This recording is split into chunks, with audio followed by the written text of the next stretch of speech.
अस्सलाम वालेकुम। तो मैं आपको बताता हूँ इम्यूनोलॉजी जो है आपकी, उसकी मार्किंग क्या है। सबसे पहले इसकी वेटेज सुने, because this is very important.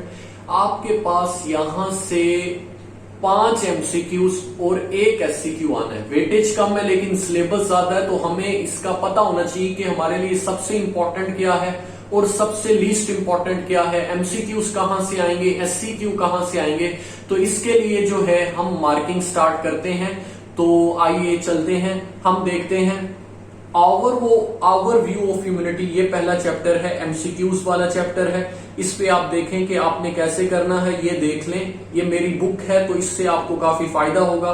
Function of immune system ये पूछा हुआ है, ये आपको आना चाहिए। फंक्शन ऑफ इम्यून सिस्टम ये देख रहे हैं, ये एससीक्यू भी है, एमसीक्यू भी है, और ये वाला टेबल भी एससीक्यू भी है, एमसीक्यूज भी है। तो इसको अच्छे से देखिएगा। और ये बस ये बाकी सारा रीड करने वाला है। ये वाला पैराग्राफ इंपॉर्टेंट है, इसमें कुछ बातें लिखी हुई हैं जो आपको आनी चाहिए। उसके अलावा यहां से आप इसको रीड करते चले जाएं तो यहां पे कुछ इंपॉर्टेंट बात लिखी हुई है इस पैराग्राफ में। सेल मेडिएटेड के बारे में, टी लिम्फोसाइट के बारे में, और ह्यूमोरल मीन एंटीबॉडी का ये पार्ट होता है। Innate immunity, adoptive immunity, basic definitions आपके कॉन्सेप्ट क्लियर होनी चाहिए। एक दफा रीड कर लें और ये कुछ इंपॉर्टेंट पॉइंट्स मार्क किए हुए हैं, आपको खुद ही पता लग जाएगा कि इंपॉर्टेंट क्या है। तो इसको जस्ट रीडिंग वाला है। इननेट अडॉप्टिव काम की बात क्या, पता होना चाहिए होती क्या है। और अगर इननेट इम्यूनिटी, ये इननेट इम्यूनिटी है, इंपॉर्टेंट कंपोनेंट्स, ये वाला टेबल जो है ना, ये आपको आना चाहिए। यहां से एमसीक्यूज पूछते हैं इननेट इम्यूनिटी के कंपोनेंट्स क्या हैं, उनके फिर कंपोनेंट में क्या क्या आता है। जैसे यहाँ पे लिखा हुआ कैराटिन है, ये सारा पता होना चाहिए। नाम सिर्फ याद हो तो आपका वो हो जाता है। फंक्शन इतने ज्यादा, मतलब कि आप एक दफा देख लें, अगर कोई ऐसी चीज आपको लगे तो वो ये यहाँ पे भी मार्क की हुई है तो वो आप कर सकते हैं। हम नेक्स्ट चलते हैं। तो ये जो है एंटीजन प्रेजेंटेशन कैसे होती है। एंटीजन यहाँ पे जो है आपको वहां पे थोड़ी डेफिनेशन का हिसाब किताब पता लग जाएगा। एडॉप्टिव इम्यूनिटी की डेफिनेशन आनी चाहिए, कैसे एक्वायर्ड इम्यूनिटी होती है, और ये क्या होता है। दे एग्जिबिट, ये वाली लाइंस कुछ देख लीजिएगा, और यहाँ पे ये वाली लाइंस तो आपका हो जाएगा। असल काम की चीज ये टेबल है, इसको आपने अच्छे से रीड करना है। और इस पैराग्राफ में ये कुछ लाइंस इंपॉर्टेंट है। एमसीक्यूज के लिए आपने पूरे चैप्टर को देखना है। यहां से एससीक्यू के इतने ज्यादा चांसेस नहीं है, आ जाता होता है जो मैंने शुरू में बता दिया वही, और बाकी एमसीक्यूज ही मोस्टली आते हैं। तो इस पैराग्राफ में इसको रीड करिएगा। CD8 पॉजिटिव का पता हो, CD4 का पता हो, ये चीजें आपको पता होनी चाहिए, बेसिक कॉन्सेप्ट। और ये कोई इतनी ज्यादा नहीं है, एक दफा आप इसको देख लें। और ये बस रीडिंग वाला है। एक्टिव पैसिव इम्यूनिटी, इसमें भी बेसिक डेफिनेशन पता हो। एक्टिव इम्यूनिटी क्या होती है, पैसिव इम्यूनिटी क्या होती है, फिर इनकी एग्जाम्पल। असल वो देता है, एग्जाम्पल पूछता है।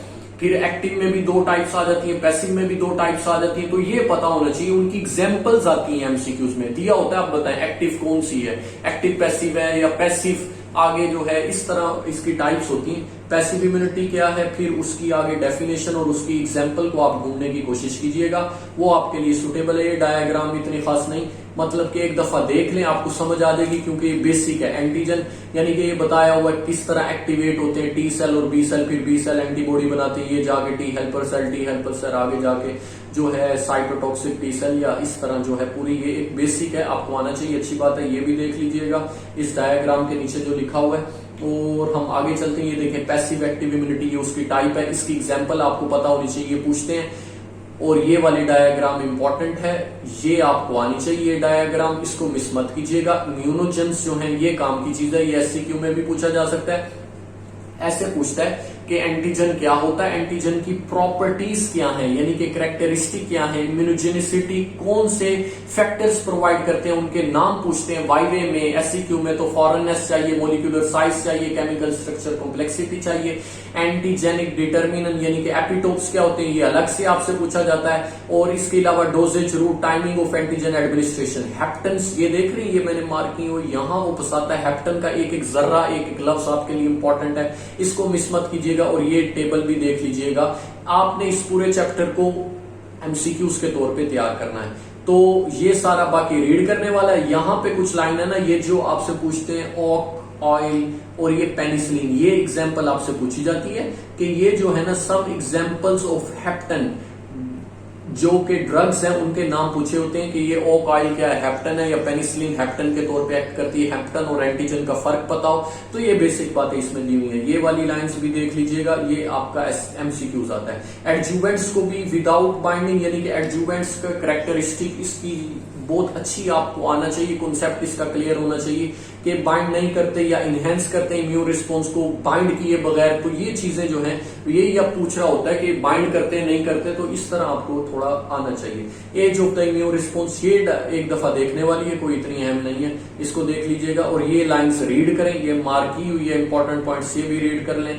और ये इतना ज्यादा नहीं है, एमसीक्यूज करते जाइएगा। अगर आपकी कोई चीज रह जाती है ना तो वो एमसीक्यूज में अच्छी भली कवर हो जाती है, तो आपको अंदाजा भी हो जाता है कि एमसीक्यूज इम्यूनिटी में इस तरह आ सकते हैं। तो इनेट इम्यूनिटी पूरा चैप्टर एमसीक्यूज के हवाले से अहम है, तो बस इसको देखिए। बैरियर की डेफिनेशन पता होनी चाहिए, मैकेनिकल बैरियर की डेफिनेशन एग्जाम्पल, बस आपने एग्जाम्पल पे फोकस करना है कि मैकेनिकल बैरियर की ये देख लीजिएगा, केमिकल बैरियर उसकी एग्जाम्पल, और फिर ये एग्जाम्पल से ही आपका एससीक्यू आता है। तो ये वाला जो पैराग्राफ है ये इंपॉर्टेंट है।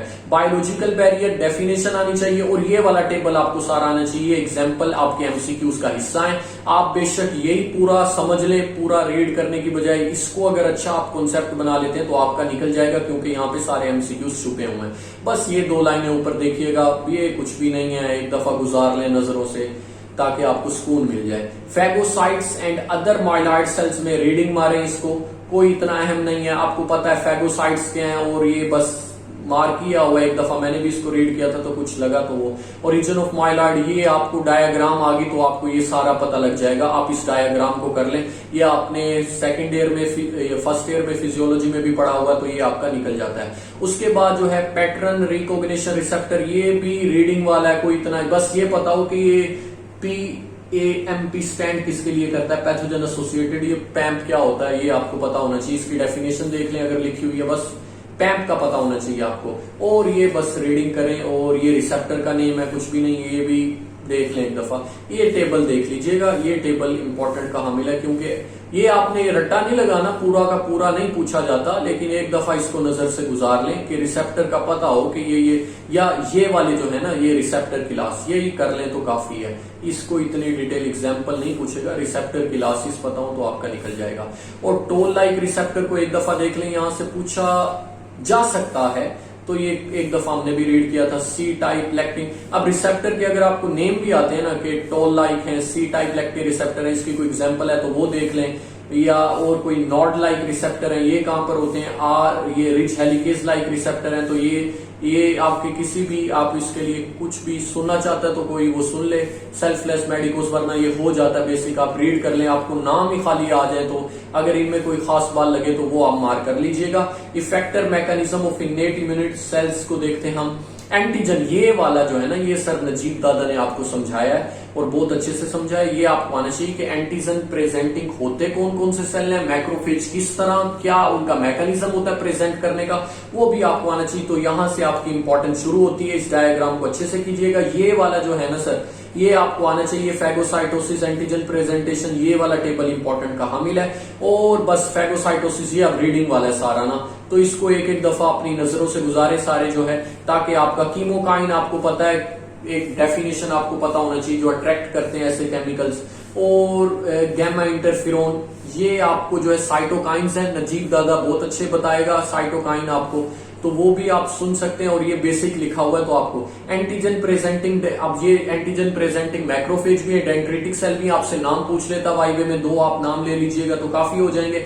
इसको भी बस आपने रीडिंग से नजरों से गुजारना है। ये कुछ लाइंस मैंने इंपॉर्टेंट मार्क की हुई, आप देख लीजिएगा, हो जाएगा। और ये भी रीडिंग वाला है। ग्रेनुलोसाइट, आगे उसने न्यूट्रोफिल, फिर ये कुछ एक फंक्शंस हैं, आप एक दफा नजर से गुजार लें, एओसिनोफिल, बेसोफिल, मास्ट सेल क्या करते हैं, बस हो जाएगा।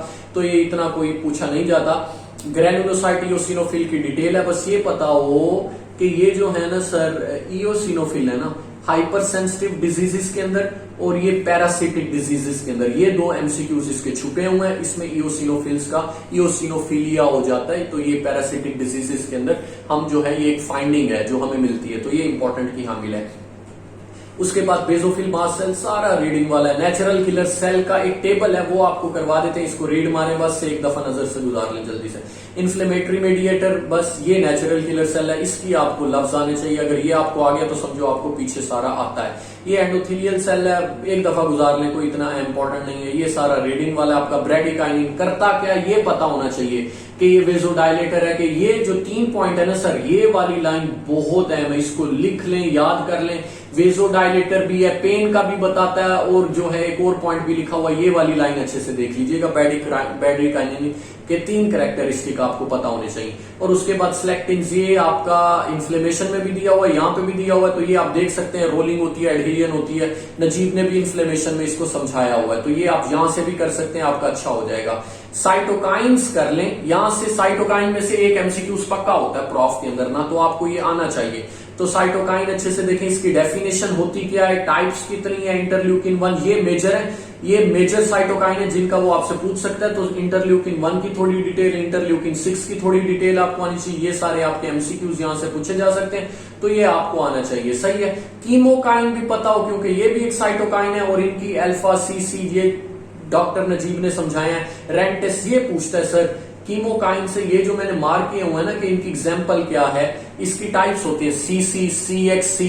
अब वो पूछते हैं सीएक्सी में एग्जांपल क्या है, सीसी की एग्जांपल क्या है, क्योंकि ये बॉन्ड के हिसाब डॉक्टर नजीब आपको समझाएगा कि किस तरह इसकी क्लासिफिकेशन हुई है। तो एग्जांपल हाउस से आपके प्रॉफ में पूछी जाती है, फ्रैंकलिन किसकी एग्जांपल है, और ये रेंटेस, और ये आपसे ये इंपॉर्टेंट है सर। एक्यूट फेज रिस्पॉन्स बहुत अहम है, क्लिनिकली भी बहुत ही अहम है। एक्यूट फेज प्रोटीन क्या होते हैं, वाइवे के हिसाब से भी बहुत अहम है, तो इसको भी आपने अच्छे से करना है। तो ये आपका हो जाएगा कि इसमें निकलता क्या क्या, interleukin 1, interleukin 4, tumour necrotic factor alpha, इसको बस देख लें, बाकी रीड करने वाला ये 2 लाइनें इंपॉर्टेंट है। एमसीक्यूज कर लीजिएगा, आपका हो जाएगा। ये जो है adoptive immunity, lymphocyte, antigen receptors जो हैं, ये इंपॉर्टेंट है एमसीक्यूज के लिए। अब हम ये सारा रीडिंग वाला है, लिम्फॉइड रिसेप्टर डायवर्सिटी आपके काम का ही नहीं है, बस गुजारें। यहाँ पे ये टेबल जो है ना, comparison T cell B cell, ये आपका चैप्टर समझिए आपकी कवरेज करा रहा है, तो इस टेबल को अच्छे से करिएगा। बी सेल की कहानी शुरू होती है, ये लाइंस कुछ इंपॉर्टेंट है, इसके रिसेप्टर के बारे में बस गुजारें इसको। एंटीबॉडी का स्ट्रक्चर हर जगह पूछा जाता है, आपको आना चाहिए। बॉन्ड कितने हैं, चेन कितनी है, कौन सी वेरिएबल है, कौन सा कांस्टेंट पोर्शन है, कहां बाइंड करता है, ये पूरा आपकी बाजी वाला है, इसको अच्छे से देखिएगा। आगे चलते हैं हम, ये देख रहे हैं, ये बहुत अहम है। यहां से कुछ लाइन देख लें, रीडिंग मारे, ये समझ आ गया तो ये पूरा रीड हो जाएगा आपका, फ्रेगमेंट वगैरह। तो ये एंटीबॉडी जीन कोई इतना नहीं है, ये रैग 1 रैग 2 है, इसको गुजारे। क्लोनल सेक्शन ये है कि क्लोन्स बनते हैं, एक एंटीजन आ गया तो उसके लिए बन जाएंगी, दूसरा एंटीजन आएगा तो उसके लिए नहीं बनेगी, तो ये क्लोन होते हैं। तो ये क्लोन फिर सेल मौजूद होते हैं, अगर दोबारा वही एंटीजन आए तो वो उसी ओल्ड वालों को एक्टिवेट करेगा, तो उससे जो है फायदा हो जाएगा, यानी कि वही सेम टू सेम एंटीबॉडीज बन जाएंगी। तो ये डायग्राम इतनी ज्यादा इंपॉर्टेंट नहीं, नजर से गुजारे। और ये जो है यहाँ पे देखें, अगर कुछ आपको क्लास स्विचिंग देख लीजिएगा, ये आपको पूछा जाता है क्लास स्विचिंग में, ये एमसीक्यूज है, ये मार्क हुआ है, ये आप देखिएगा कि किस तरह जो है कौन सा पोर्शन चेंज होता है। ये एमसीक्यूज बार बार पूछा गया कि सेम वीएच रहता है और डिफरेंट जो है वो कांस्टेंट पोर्शन जो है, वेरिएबल पोर्शन और हैवी चेन का कौन, तो ये आपको पता होना चाहिए। मतलब कि क्लास स्विचिंग में से आपका एमसीक्यूज आ जाता है, ये मैं बताना चाह रहा हूं। अब आपने इसकी एक्सप्लोरेशन खुद करनी है। एक एमसीक्यूज ये छुपा हुआ है, B cell either killed by apoptosis, और ये जो है ना, ये यहां से आपने रीड करना है, यहां से एमसीक्यूज आपका एक छुपा हुआ है पास्ट पेपर, और ये बस रीड कर लें। टी सेल्स रिसेप्टर स्ट्रक्चर, इसको ये वाला एक आपका एमसीक्यूज है, all T cell have CD3 proteins is association में TCR, तो ये आगे डायग्राम आएगी, उसको आपको समझ आ जाएगा। ये आप देख लें, इस टेबल को एक दफा नजर से गुजारें, अगर ये समझ आ सकता है तो इसको भी समझने की कोशिश कर लें, वरना ये सारा जीन वाला आप छोड़ दें, कोई नहीं। थाइमिक सिलेक्शन आपको पता है, थाइमस के, ये भी इतना पॉजिटिव नेगेटिव थाइमिक सिलेक्शन की डेफिनेशन आपको पता हो कि पॉजिटिव सिलेक्शन होती क्या है, नेगेटिव सिलेक्शन होती क्या है। अगर आपको ये पता है, ये आप रीड कर लेना, ये नीचे वाला, और ये आपको ऊपर पढ़ने की जरूरत ही नहीं है। ये पूरी फिर जो है हिस्टोलॉजी भी आ जाएगी उसमें, फिजियोलॉजी भी आ जाएगी, कंपार्टमेंट्स भी आ जाएंगे। ये इतना रीड कर ले, आपको सारा कॉन्सेप्ट समझ आ जाएगा, क्योंकि आपको सिर्फ कॉन्सेप्ट चाहिए इसके अंदर। इन्नेट लाइक टी सेल, बस कुछ भी नहीं है, देखना है किसी ने देख ले। ये एमसीक्यूज कर ले जरा।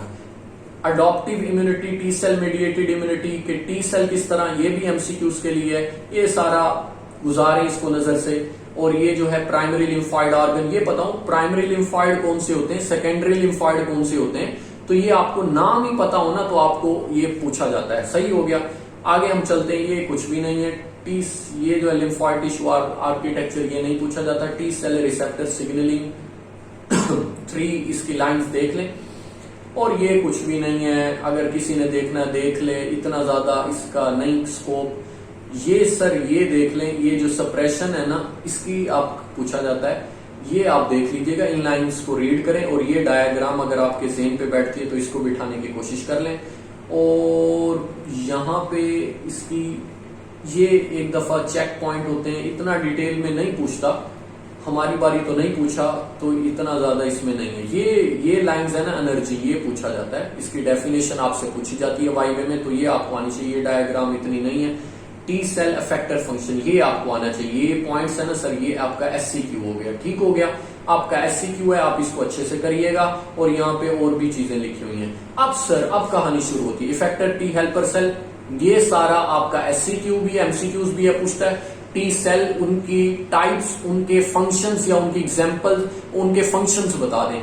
ये टेबल पूरा आपका है, कौन सा इंटरल्यूकिन एक्टिवेट करता है, तो इस पे लिखा हुआ है कि इंटरल्यूकिन 1, इंटरल्यूकिन 6 और इंटरल्यूकिन 23 ये जो है टी हेल्पर 17 को करते हैं। बाकी इंटरल्यूकिन 2 बच गया, 12 बच गया और इंटरल्यूकिन 4 बच गया, ये करता है TH2 की डिफरेंशिएशन और ये करता है मैक्रोफेज की। 1, 6 और 23 हो गया 17 के लिए, और ये हो गया जी हेल्पर 2 के लिए, और ये हो गया मैक्रोफेज के लिए। आपका टेबल मैंने अभी याद करवा दिया। ये सेल सरफेस, ये आपको बस ये काम की चीज थी और ये काम की चीज, ये आपने पढ़ना है। ये टी हेल्पर 1 सेल, ये एमसीक्यूज छुपे हुए हैं, इसको अच्छे से रीड करना है, इसमें मार नहीं खानी। टी हेल्पर 17, ये एमसीक्यूज है, इनको अच्छे से देखना है क्या करते हैं, बिकॉज ये भी जो है ना फंगल इन्फेक्शन, ये एमसीक्यूज है। सही है, तो ये अच्छे से देखिएगा। और ये टी हेल्पर 2 सेल जो है, ये क्या है, हेलमिंथ वॉर्म, ये भी एमसीक्यूज आपका है। ठीक है, ये लाइंस इंपॉर्टेंट है, ये आपने पूरा देखना। और ये भी देख लीजिएगा, डायग्राम एससीक्यू में नहीं आती, एमसीक्यूज के हवाले से किसी ने देखनी हो तो देख सकता है। ठीक है, अब ये वाला पूरा टेबल एमसीक्यूज आया हुआ, इंटरल्यूकिन 2, उसका सेल सरफेस क्या है, तो ये टेबल याद करने की कोशिश करें। और खास तौर पे जो मार्क हुए हुए ना, इनको तो भूले ही ना, ये एमसीक्यूज आपसे पूछे जाते हैं। फोलिकुलर हेल्पर टी सेल, बस एक दफा रीड करें, ये भी उसकी टाइप है। रेगुलेटरी टी सेल भी, हेल्पर सेल की, ये देखें ना, हेल्पर सेल की ये टाइप्स हैं। फिर आगे आता है हमारे पास फोलिकुलर हेल्पर टी सेल, इसका फंक्शन पता हो, रेगुलेटरी टी सेल का फंक्शन पता हो, ये कुछ लाइंस उसकी इंपॉर्टेंट है। और cytotoxic T cell, T helper T cell लोगे और साइटोटॉक्सिक टी सेल लोगे, तो इस तरह इसकी जो है आपने करनी, इसकी टाइप रेगुलेटरी हो गए और फोलिकुलर हो गए, तो उनके फंक्शन आपको पता हो। बाकी सब नजर से गुजारे, कुछ नहीं, इतनी बड़ी बड़ी डायग्राम बनी हुई है। और ये CD4 पॉजिटिव क्या होता है, CD8 पॉजिटिव क्या होता है और CD40 क्या होता है, ये डॉक्टर नजीब ने बताया, वो आपको समझ आ जाएगी। और प्रोटीएज और फास्ट लाइगेंड, ये मेमोरी टी सेल गुजारे नजर से, ये डायग्राम देख लें, CD8 लगा हुआ है। और अफेक्टर, ये सुपर एंटीजन क्या है, इनको नजर से गुजारे, कुछ नहीं है, ये इतना ज्यादा नहीं पूछा जाता, बस ये देख लें, गुजारे। और ये आपके जो है एमसीक्यूज हैं। उसके बाद हम आते हैं, ये वाला जो चैप्टर है ना, बी सेल वाला, ये एससीक्यू के लिए भी इंपॉर्टेंट है, यहां से एससीक्यू आ सकता है, हमारी बारी आया था। ये सब रीडिंग है, ये देख लें, ये वाले 2 लफ्ज, और डायग्राम समझ आती है तो कर लें, ये बेसिक है, आप 1 मिनट में इसको कर लेंगे, बस हो जाएगा। टी सेल इंडिपेंडेंट एक्टिवेशन होती है और टी सेल डिपेंडेंट एक्टिवेशन, यानी कि बी सेल की टी सेल डिपेंडेंट, और ये बस नाम ही पता हो, और ये 2 लाइनें देख लें। उसके बाद क्लास स्विचिंग यहाँ पे भी इंपॉर्टेंट है, ये वाली आप लाइंस देखिएगा, आईजीएम सिंड्रोम या ये वाली लाइंस देखिएगा। और ये जो रिसेप्टर है ना सर, ये बहुत अहम है, ये आपके एड्स में भी काम आते हैं, तो ये रिसेप्टर्स भी ऊपर देख लीजिएगा, इसको बल्कि रीड कर लें। टी सेल डिपेंडेंट और इंडिपेंडेंट को, दोनों को रीड कर लें, क्लास स्विचिंग को भी अच्छे से रीड कर लें। अब इंटरल्यूकिन 2 प्लस गैमा इंटरफेरोन, ये वाला अहम है, इसको देखिएगा। इंटरल्यूकिन, ये आप पूछा जाता है कि ये दोनों मिलके क्या कराते हैं, किसकी एक्टिवेशन कराते हैं, ये दोनों मिलके किसकी एक्टिवेशन, ये क्या करा रहे हैं, तो ये तीनों का एमसीक्यूज आया हुआ है पास्ट पेपर में, तो ये क्लास स्विचिंग और अफिनिटी मैच्योरेशन के हवाले से अहम है। ठीक हो गया सर, आगे चलते हैं। तो आगे आप देखें, ये सारा बस गुजारें। ये लाइन एमसीक्यूज में आ सकती है। प्राइमरी रिस्पॉन्स आपका अब ये एससीक्यू है। प्राइमरी रिस्पॉन्स क्या होता है? सेकेंडरी, इसमें आप जर्रा जर्रा करेंगे, कुछ भी नहीं छोड़ेंगे। सेकेंडरी रिस्पॉन्स क्या होता है? ये टेबल आपका एससीक्यू है, ये भी एससीक्यू है, ये तो एससीक्यू एमसीक्यू सारा है। अगर पूछे अभी तक हमने जितना किया, सबसे इंपॉर्टेंट ये वाला टेबल है, हमारी बारी भी आया था। ये वाला बहुत इंपॉर्टेंट है, इसको अच्छे से कीजिएगा। आइसोटाइप क्या होते हैं, एलोटाइप्स क्या होते हैं, ये भी इंपॉर्टेंट है। ये आपने रीडिंग याद नहीं करनी। मोनोमर कौन सा है, डाइमर कौन सा है, पेंटामर कौन सा है, ये कैरेक्टरिस्टिक की हेडिंग बस ये याद हो। मैक्सिमम कौन सा है, लो कौन सा है, डॉक्टर नजीब ने ये सारा समझाया हुआ है। हमारी बारी आईजीजी पास्ट पेपर में हुआ था, इसके कैरेक्टरिस्टिक लिखने थे। और आईजीएम का भी पूछते हैं, सबसे पहले कौन सा बनता है, सबसे बाद में कौन सा बनता है, आईजीए कहां होता है। तो ये सारी कहानी आपसे पूछी जाती है, ये आपने नहीं छोड़ना, यहां तक आपने जरा जरा करना है। आईजीई का पूछते हैं कौन कौन से, ये सारे आप देख रहे हैं, इनको मैंने एक्सप्लोर किया हुआ है। तो ये आपके हाईएस्ट कौन सा है, तो ये सारी कहानी आपको आनी चाहिए। एंटीबॉडीज इन फीसर, ये भी आपका फीटस के अंदर आया हुआ, ये भी एससीक्यू आया हुआ है, ठीक है। मोनोक्लोनल एंटीबॉडीज, इसका कॉन्सेप्ट जान लीजिएगा, बस हो जाएगा कि ये बनती हैं। सही हो गया, एक क्लोन वाली। तो ये आप आ जाए, ये वाली डायग्राम, और ये आपको स्ट्रक्चर का कॉन्सेप्ट आना चाहिए। बाकी एमसीक्यूज देख लें, इसको मिस मत कीजिएगा, ये पूछा जा सकता है आपसे, ठीक है। एमसीक्यूज करें। और ये हमारा फर्स्ट पोर्शन है, जिसमें एक चैप्टर मोस्टली एंटीबॉडी वाला एससीक्यू के हवाले से अहम था, और बाकी एमसीक्यूज के हवाले से। सेकंड पोर्शन जो है उसको जो है हम उसकी मार्किंग कर लेते हैं। Thank you so much, support करें। अल्लाह हाफिज।